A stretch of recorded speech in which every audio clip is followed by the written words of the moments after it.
no sentido de que nos falta alguma coisa que é essencial para a continuidade dos nossos projetos e do nosso ministério. É bem possível que nesta tarde alguém que esteja aqui me ouvindo ou acompanhando pela internet está vivendo situações que na sua vida está faltando água, está faltando aquilo que é essencial para você seguir no seu empreendimento, seja ele humano, seja ele secular, ou seja ele ministerial e espiritual. Faltar água é faltar o essencial para manter vivo um casamento, por exemplo. Faltar água é faltar o essencial para manter viva uma empresa, por exemplo. Para manter vivo, aplicando aqui para nós, um ministério. Talvez em algum momento eu já passei por isso, e talvez você também já, de ter no seu exercício ministerial sentido a falta de água ou de algo que é essencial para você continuar na sua lida ministerial. É aquele momento que faltou algo que sem aquilo você não tem condições de dar nenhum passo a mais. Sem aquilo você não pode andar nem mais um metro adiante, porque o próximo passo pode ser a morte, a destruição, o fracasso. Mas o Senhor já falou conosco por intermédio de várias mensagens, e eu creio que nesta última deste período Ele também está falando conosco. E Ele fala conosco o seguinte: na hora da crise, na hora que falta algo que é essencial, você precisa tomar atitudes corretas que vão atrair para a sua vida e para a minha vida a provisão de Deus, a bênção de Deus. E já quero adiantar aqui aos irmãos que o Deus da provisão está presente aqui nesta tarde. Se alguém está passando por um momento de escassez, de falta de alguma coisa, eu quero direcionar essa palavra especificamente para o ministério, alguma coisa para o seu ministério. O Deus da provisão está presente para nesta tarde, neste dia, nos reabastecer com aquilo que nós precisamos. Agora, o texto nos ensina o que fazer na hora dessa crise, mas o texto também nos ensina, pastor Jordelino, o que não fazer na hora dessa crise. Porque tão importante quanto saber o que fazer é também saber o que não fazer. E eu peço que você olhe para o texto comigo, no capítulo 3 e o versículo 10, que aqui está uma lição do que não fazer na hora da crise. Eu vou repetir e frisar: o que não fazer na hora da crise. E quem nos dá essa lição do que não fazer é o rei Jorão. Porque quando falta água, quando eles se veem em dificuldade, aqueles 3 reis, olha o que diz o versículo 10, redobre a sua atenção, e eu serei o mais objetivo possível. Diz assim o capítulo 3, verso 10: então disse o rei de Israel, que era Jorão, olha o grito que ele dá. Essa expressão é a expressão de alguém que está em desespero. Essa expressão no texto é a expressão de alguém que não está vendo saída para aquela crise. A expressão de Jorão, pastor Josué, é a expressão de alguém que não tem esperança e não tem fé. Alguém que não consegue vislumbrar uma saída na hora da dificuldade, na hora da crise. E ele dá um grito, grito de desespero.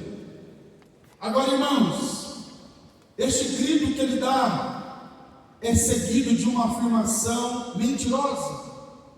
Porque ele diz assim, no verso 10: que o Senhor chamou a estes 3 reis para os entregar nas mãos dos moabitas. Escute bem, Deus não chamou esses 3 reis.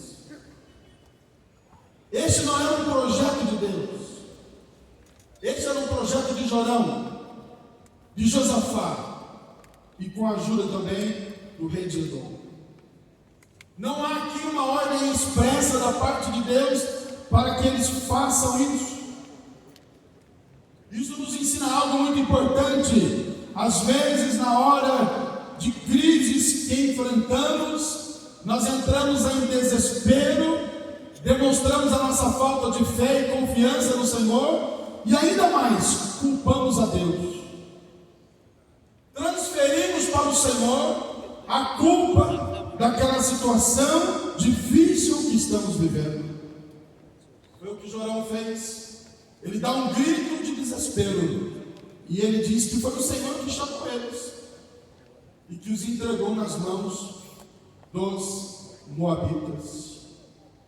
Aliás, essa síndrome vem desde o Éden, de transferir responsabilidades, de culpar alguém.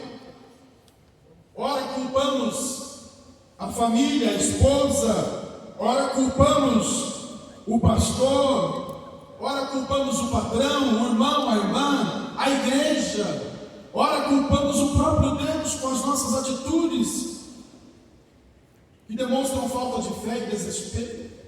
E aqui nós temos uma lição sobre o que não fazer. O que não fazer na hora da crise é entrar em desespero, porque a expressão dele, em algumas versões é assim: e agora? Essa é a ideia da expressão, e agora, o que fazer? Que mostra desespero, e é uma atitude que não gera solução. Escute bem, atitudes de desespero na hora da crise não geram soluções, pelo contrário, criam instabilidade, especialmente se for um líder. Imagine uma igreja, uma congregação, um ministério em crise, e o líder demonstra desespero, e o líder entra em parafuso. Isso não gera solução, isso cria instabilidade. Quantas igrejas com instabilidades por conta do desespero de uma liderança? Isso mostra um líder despreparado, sem alternativas, sem equilíbrio. O líder principalmente precisa transmitir para o povo paz e segurança, e não o contrário.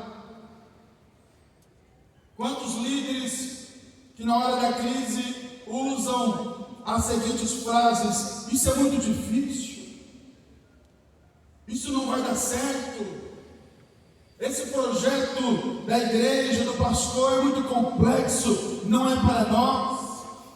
Outros usam a frase: nós somos pobres, nós não temos dinheiro, nós não temos condições, e por aí vai, outras e outras frases que mostram desespero, falta de alternativas e atitudes que não podem ser tomadas na hora da crise. O Senhor está dizendo para nós esta tarde: tenha paciência, glória a Deus, tenha calma. Aleluia. Salmo 46, verso 10: aquietai-vos e sabei que eu Aleluia. sou Deus, Glória a Deus, e serei exaltado nas nações.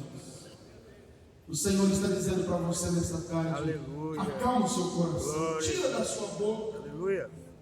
Se porventura há alguém em aflição, em crise, humildemente eu digo para você, pelo Espírito de Deus, tira da sua boca a palavra de desespero.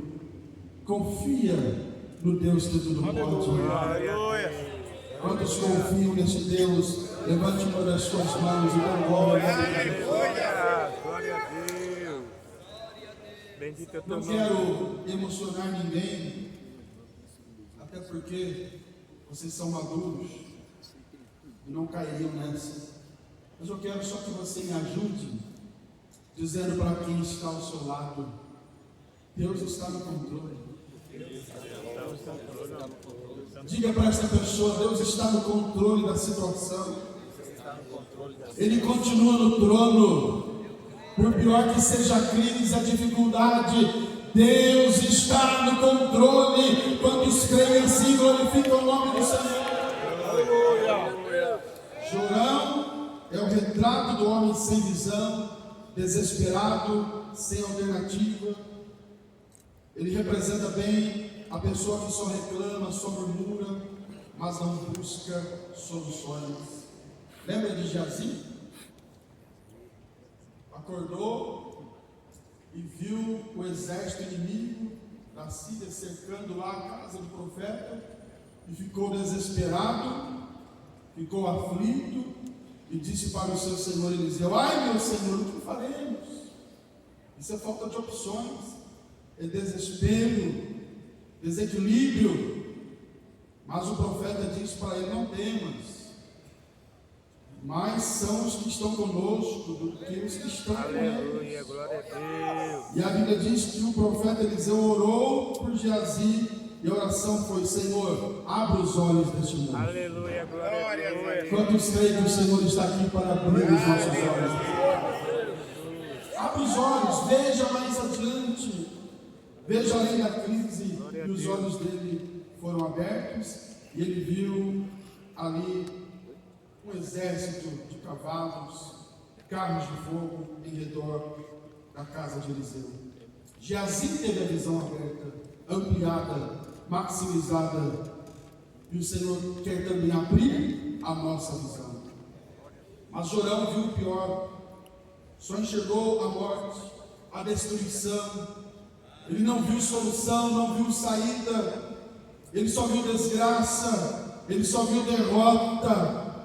Jorão teve atitudes que nós não devemos ter em nosso ministério. Mas escute bem, a sorte de Jorão é que ao lado dele tinha um crente. Glória a Deus. Josafá estava lá. Aleluia. Josafá tinha fé em Deus. Glória a Deus. A sorte nossa é que nos momentos de crises e dificuldades, que às vezes a gente perde a esperança também, Deus coloca ao nosso lado alguém que é crente, Glória a Deus. para nos ajudar, para nos mostrar uma outra alternativa. Aleluia. E olha o que diz o capítulo 3, versículo 11, acompanhe na Bíblia comigo. E disse Josafá: não há aqui algum profeta do Senhor, para que consultemos ao Senhor por ele? Então respondeu um dos servos do rei de Israel e disse: aqui está Eliseu, filho de Safate, que deitava água sobre as mãos de Elias. Glória a Deus. Agora nós aprendemos não o que não fazer, mas nós aprendemos com Josafá o que fazer na hora da crise. Aleluia. E o que fazer é se voltar para a palavra de Deus. Glória a Deus. Porque diz a Bíblia que Josafá pergunta: tem profeta aqui? É como se Josafá estivesse dizendo: vamos para o culto? Vamos achar uma congregação? Vamos achar um ponto de pregação? Vamos achar alguém para pregar a palavra? Porque é na palavra que está a solução. É na palavra que está a resposta. É na palavra que está a saída. É na palavra que está o milagre, a provisão, a cura. A Bíblia diz no Salmo 19 que a lei do Senhor, a palavra do Senhor, ela é perfeita e ela alegra o nosso coração. Quantos amam a palavra do Senhor? Oh, glória. E ele pergunta: tem profeta do Senhor aqui? Versículo 11, alguém responde: tem. Tem um profeta aqui sim, Eliseu está por aqui. E disse Josafá no versículo 12: está com ele a palavra do Senhor. O que eu vou falar aqui é chover no molhado. É só para lembrar, na hora da crise, a resposta está aqui. Aleluia. Quem trouxe o livro? Levante o livro aí, levante a palavra. Só para exercitar e ninguém dormir, levante bem alto a palavra. E diga aí para o seu vizinho, na hora da crise, pastor Gessé, pastor Joel, na hora da crise, a resposta está aqui na palavra de Deus. Não precisa entrar em desespero, não precisa demonstrar desequilíbrio, mas é se voltar para a palavra, é ler a palavra, é ouvir a palavra, é receber a palavra, é ir para a presença do Senhor e ouvir a palavra. Quantas vezes nós chegamos num culto, numa reunião como esta, e às vezes até cansados pela viagem, pela distância, e você ouve a palavra, e lá no meio da reunião, o pregador solta uma frase que muda a sua vida. Quem já teve essa experiência? Você não está nem tão atento na palavra, de tão cansado mentalmente, fisicamente, tantos problemas, mas de repente o Espírito Santo pega uma frase, de toda a mensagem, ele pega uma frase e joga como uma seta lá no seu coração, pastor Giliano.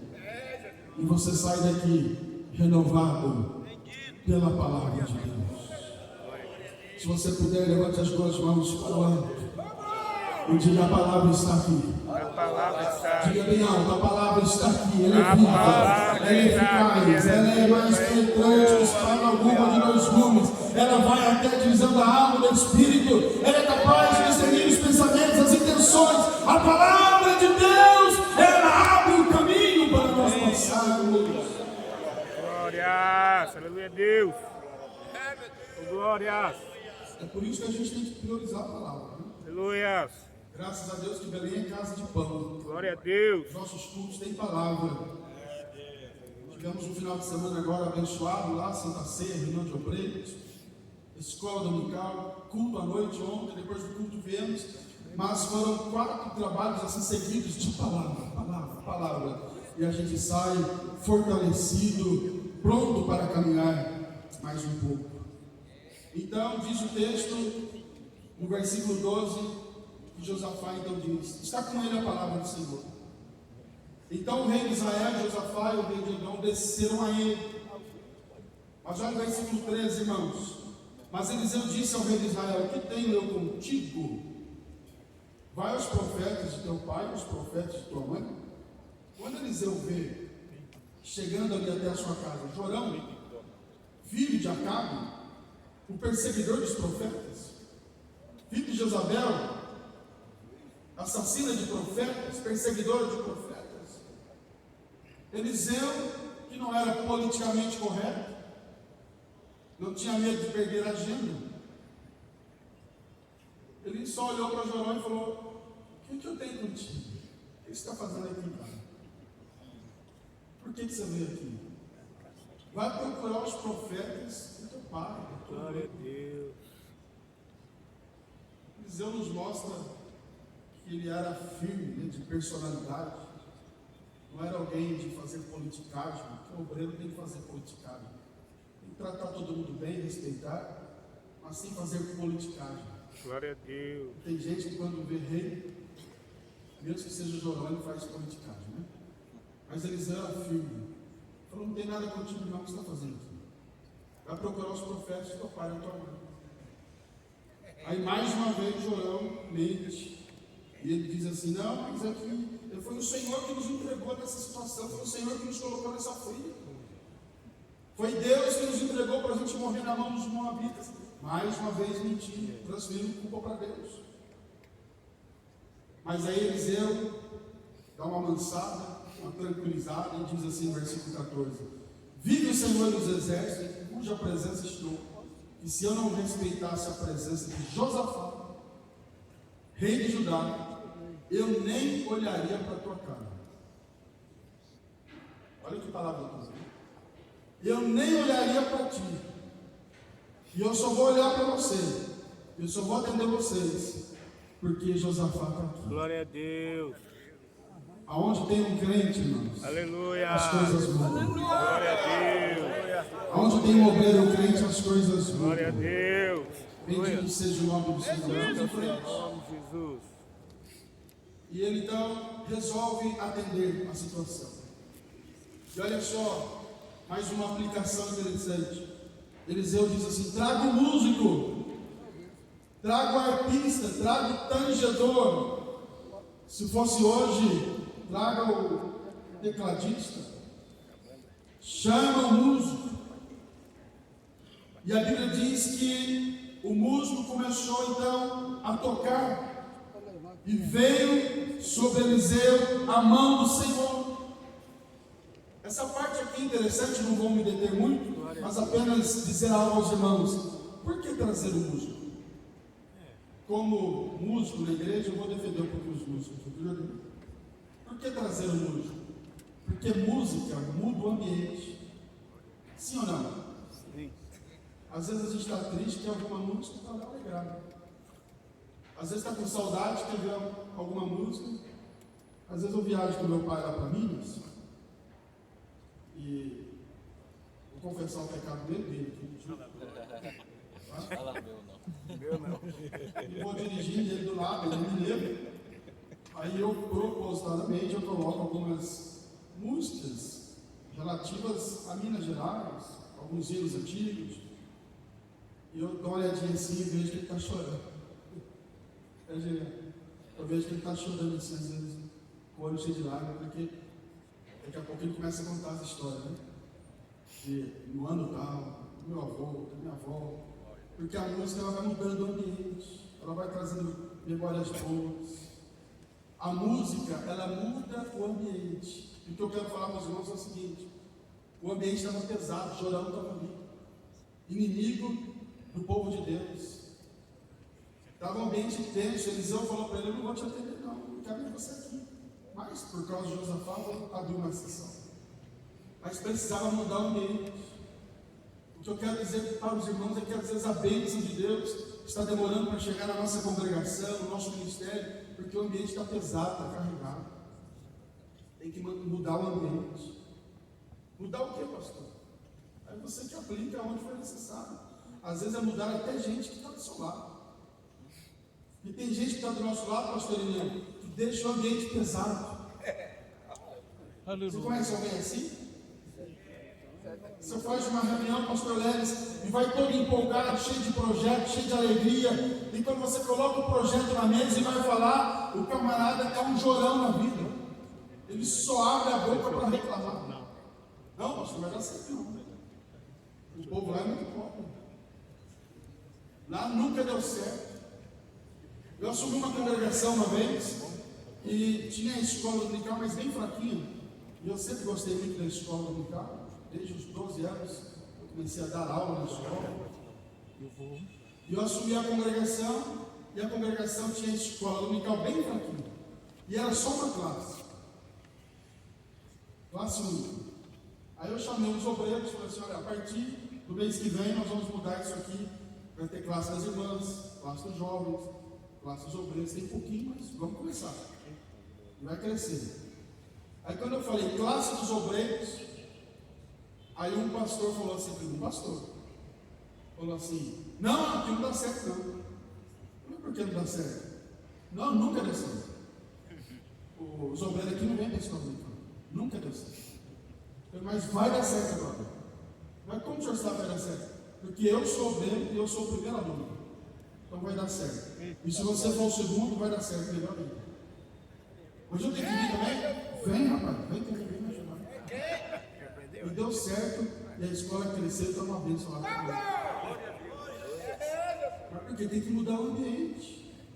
Às vezes as coisas não estão acontecendo porque é aquele culto amarrado, é aquela reunião amarrada, é aquela palavra amarrada, e o louvor é tudo. E às vezes tem alguém ali que está amarrando o departamento, amarrando o ambiente, e a gente não tem coragem de mexer porque é filho do fulano que fundou a igreja. Mas se o ambiente está pesado, não muda o ambiente. O Eliseu falou: traz o músico vai mudar o ambiente. Tem gente que não gosta de músico, né, irmão? Tem gente que até critica os músicos na igreja. Agora escute, quem dirige a igreja aqui sabe o que eu estou falando. Culto e igreja sem músico é difícil o negócio. Sim ou não? Sim. Nem que seja um violãozinho lá, já ajuda. Sim ou não? Amém. Então vamos aprender com Eliseu. Eliseu falou: traz o músico, traz o Marcos para cantar. Tá? E chegou o músico e começou a tocar. E quando ele começou a tocar, porque a música, ela é condutora da presença. Glória a Deus. Aleluia. Quando ele começou a tocar, diz a Bíblia que veio sobre Eliseu a mão do Senhor. E agora eu vou para a conclusão. E o Senhor falou com Eliseu, e Eliseu começou a falar com os reis. E olha só, olha na Bíblia, capítulo 3, verso 16. E disse, olha o ambiente como mudou. E disse, assim diz o Senhor, fazei neste vale muitas covas. Glória a Deus. Aleluia. Eu quero parar um pouquinho e já dizer para você o seguinte: nós vamos sair dessa reunião aqui. Se você já estava animado, amém. Mas se serve para alguém aqui, nós vamos sair dessa reunião aqui com a ideia de abrir muitas covas. Glória a Deus. Porque Deus vai mandar um milagre. Aleluia. Aleluia. Diga pelo menos para dois aí: Deus vai mandar a provisão. Deus vai mandar a provisão. Começa a abrir as covas. Abra muitos vales, muitas covas neste vale. E diz o versículo 17: porque assim diz o Senhor. Agora, irmãos, que eu vejo como que Deus confunde a nossa mente. Porque o Senhor falou assim, por intermédio do profeta: porque assim diz o Senhor, verso 17: não vereis vento, não vereis chuva. Agora escute, irmãos, o que eles estavam precisando? Estava faltando o quê? Quem lembra? Água. E se estava faltando água, pela lógica humana, quando vem chuva, você vem já sentindo aquele ventinho, né? Já vem a brisa. Você já vê o vento, já sente o vento, e depois vem chuva, para que chegue a água. Mas o Senhor está dizendo: vocês não vão ver vento, e nem tampouco verão chuva. Glória a Deus. Aleluia. Sabe qual é a lição que a gente aprende aqui? Que quando Deus quer agir e trabalhar, Ele não depende da minha lógica.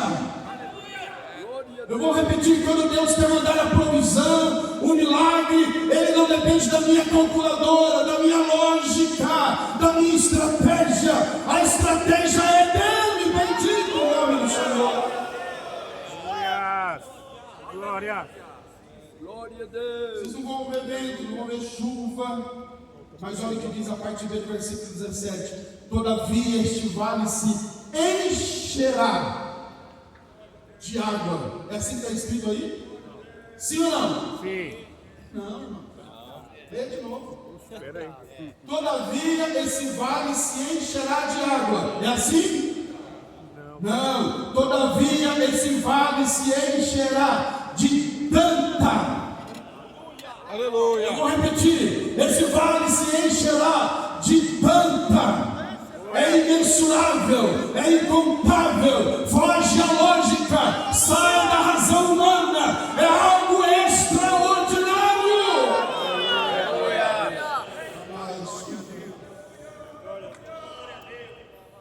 Quantos creem que o Senhor vai mandar tanta bênção? Se você crê, levante as duas mãos para o alto, sem constrangimento. Se você pode fazer isso comigo, segure as tuas mãos lá no alto agora e diga: a bênção será grande. Diga aí: a bênção será grande. Será algo extraordinário. Tanta água. Quem Glória. crê neste Deus? Creio, Deus. Quem serve a este Deus? Quem confia neste Deus? Quem recebe esta palavra? Quem toma posse desta palavra? É tanta água, diz o Senhor. Glória. Aleluia, Deus. Que vai encher este vale Oh, glória.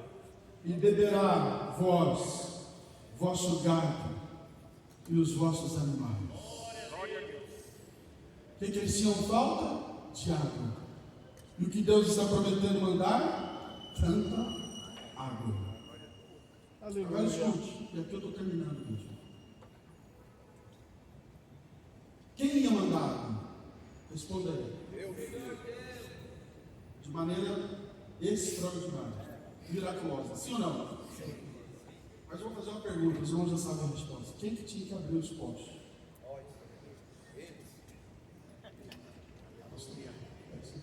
Quem que tinha que pegar as pás? As picaretas? Quem que tinha que arregaçar as mangas? Quem é que tinha que abrir as covas? E o interessante é que no versículo anterior que nós lemos, a Bíblia diz que o profeta fala para eles abrirem naquele vale muitas covas, novamente indefinido. Aleluia. O profeta não falou, olha, abram 100, abram 1000. Glória a Muitas. Deus. Glória a Deus. Sabe o que quer dizer? Aleluia. Enquanto a gente tiver fé para abrir cova, Deus tem água para nós. Glória a Deus. Aleluia. Uma palavra de fé, quem crê? Enquanto a gente tiver fé e força e coragem para abrir covas, Deus vai ter água para nós. Aleluia a Deus. É o mesmo princípio que Jesus falou para os discípulos em João 14. Na casa de meu pai há 144.000 moradas, assim? Não. Na casa de meu pai há Muitas. muitas. Glória a Deus. Pastor Ângelo, muitas, número indefinido. Aleluia. O que Jesus estava dizendo era o seguinte: ó, enquanto tem gente se salvando, tem casa para eles. Pode Aleluia. chegar, tem casa, tem morada para eles. É o mesmo princípio aqui. Enquanto tiver cova aberta, enquanto tiver gente com a pá na mão e abrindo covas, vai ter água para encher esse vale. Com muito